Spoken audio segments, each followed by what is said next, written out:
एक दिन ठाकुर जी ने ऐसी लीला की कि गोस्वामी जी के दोनों बालक अपनी नानी के घर चले गए और वो खेलने नहीं आए।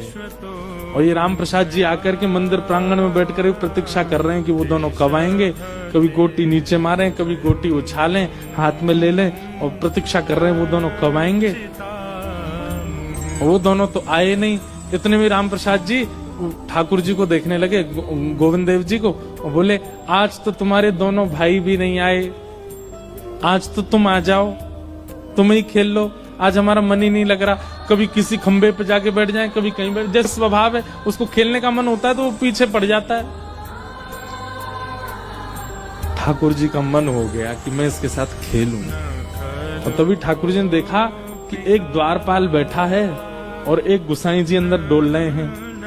तो द्वारपाल को तो अचानक इतनी जोर की लघु शंका आई कि वो उठ के भाग गया।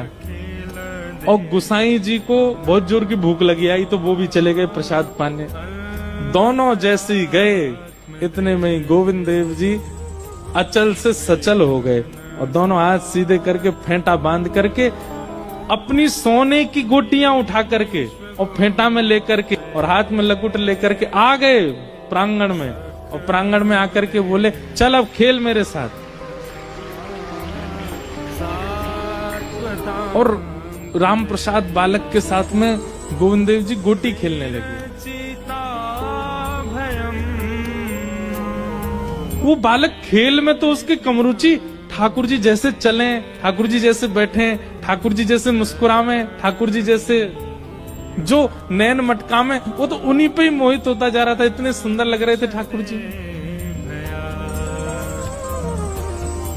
नैनाभिराम बंक मुस्कान, नैनाभिराम बंक मुस्कान,